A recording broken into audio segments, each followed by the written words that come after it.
Can't believe this is the movie that cracked my number one spot, but it did. What's going on, everyone? Welcome to a brand new movie review. Today I'm going to be discussing Waves, which I just got done watching at the Scottsdale International Film Festival, a movie that I was truly anticipating. It's A24. I'm gonna be there. It's also directed by the guy who did It Comes at Night, a film that I'm a major fan of. I know it's not for everyone. I think the marketing really did that film dirty, but Waves, the thing that I went into this movie was not knowing anything about it, hearing the buzz about it, knowing who's in it, not even seeing a synopsis or even seeing a trailer for this movie. This is one of the most surreal and visually beautifully told and emotional journeys that I've seen in a long while. The director, Trey Edward Schultz, does something so fascinating with this movie from a visual standpoint that tells the story in a very unique way that I've never actually seen a film be able to tell. It's a movie that I can't wait to dive into and analyze from top to bottom, and even in general look at it from different parallels and perspectives of what this film is trying to say and all the different elements with it. And of course, if you guys are new here, make sure again to hit that like and subscribe button, because I do tons of early movie reviews like this on a daily basis, talk tons of geeky content, and I want to discuss them with you. So also make sure to comment down below and let me know what your guys' thoughts are on Waves. Are you guys excited for it? Are you not? Waves traces the journey of a suburban African-American family led by a well-intentioned but domineering father as they navigate love, forgiveness, and the coming together in the aftermath of a loss. Waves, I don't even know where to start with this. This is a hard movie to talk about without getting into spoilers pretty much, because there's certain events that happen inside this film that categorize and really send this film into different trajectories that you would never be expecting. And for a 2 hour and 15 minute runtime, this is one of the fastest 2 hours and 15 minutes that I've ever sat in a film. Not for one instance did I feel like, oh, this is dragging. Not for one instance did I sit there going, wow, this is long. It flew by. And it starts, it hooks you in, and doesn't let go till the ending credits come up.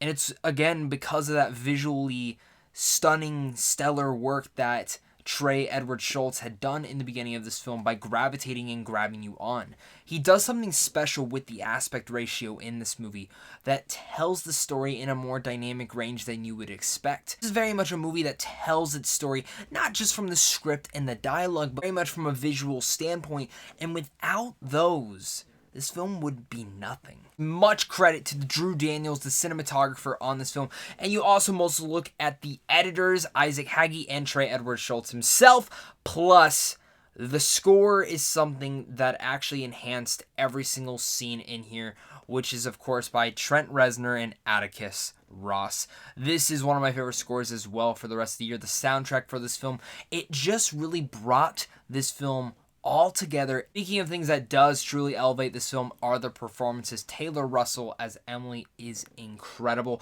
Kelvin Harrison Jr. is having an amazing year. Just from Loose to this now, he is absolutely incredible, and the fact that no one is talking about his name for award consideration is a crime. Alexi Demi is someone who I've been really looking at from Euphoria and mid-90s, and she gets a lot more time in this film as well. Fantastic. And really, when it goes down to Sterling K. Brown, who plays the father in here, Best Supporting Actor nom, automatically, deservingly so. He's one of my favorite actors when he shows up and stuff, and he's excellent in here. While those performances are great, I cannot keep discussing how fantastic the direction and writing of this film was that Trey Edward Schultz did into this. Again, I can't emphasize enough how unique the film is and how different it looks. The cinematography, the vibrance of this movie, and the way that it pours out onto the screen is just something that oozed me with so much uncomfortability, so much emotion, but also in the same time beauty in itself. While there is one event that the film builds up to, and when it happens, and it got a very big verbal audience reaction from it. The film completely shifts sideways, and again dives into that whole element of how he changed up the aspect ratio. It changes into that aspect, but it changes and shifts the whole story, which is, from a story standpoint, from a story structure, is so unique and something that I have truly never seen before in a movie before. And I know other movies have attempted it, but others have not succeeded.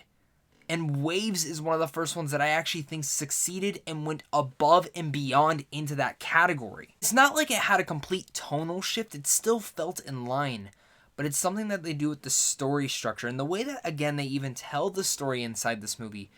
It's just unique into itself. Before I give you guys my final thoughts on Waves, make sure, again, hit that like and subscribe button. Comment down below, let me know what your guys' thoughts are. Again, also hit over to Sandwich on Films if you guys want to check out films early. And a big thank you to you for clicking on this video, and a big thank you to all my Patreon supporters, because without you, I wouldn't be able to do this. Waves has taken my #1 spot for this year. I didn't think it would be this film, but it's unexpected. One of the most unique and surreal, visually satisfying, beautiful, and most of all, emotional films this year. I'm in shock and awe of what this movie did for me, and it's stunning, and it's a true achievement of what Trey Edward Schultz has done for this movie. I'm blown away. Everything from the score to the cinematography to even the performances. This is a movie that is a must-watch, a needed watch, and one that I hope to God to see at the award season this year. I'm got tears through my eyes throughout the whole entire movie. It's just something. I'm about to cry right now just even thinking about it. I'm just blown away. And that's the honest truth with it. So hard to discuss this film without even going in diving deeper into it because of all the story aspects that I do not want to spoil. Going to this film, it's very unexpected, but it's stunning, and it's definitely a true achievement. So with all that said, I'm going to give Waves an A+. Let me know what your guys' thoughts are on Waves. I'm really curious to hear your guys' thoughts on this one. It really dove deep into me, and overall, this festival has been fantastic, guys. Make sure to look out for more reviews coming from the Scottsdale International Film Festival. Look out for a vlog at the end of it, of course, and the biggest thing of this whole festival is thank you guys so much for watching this, and of course, thank you for clicking on this video. I hope to see you guys soon at the movies, talking movies in the comments, and of course, until next time, stay classy.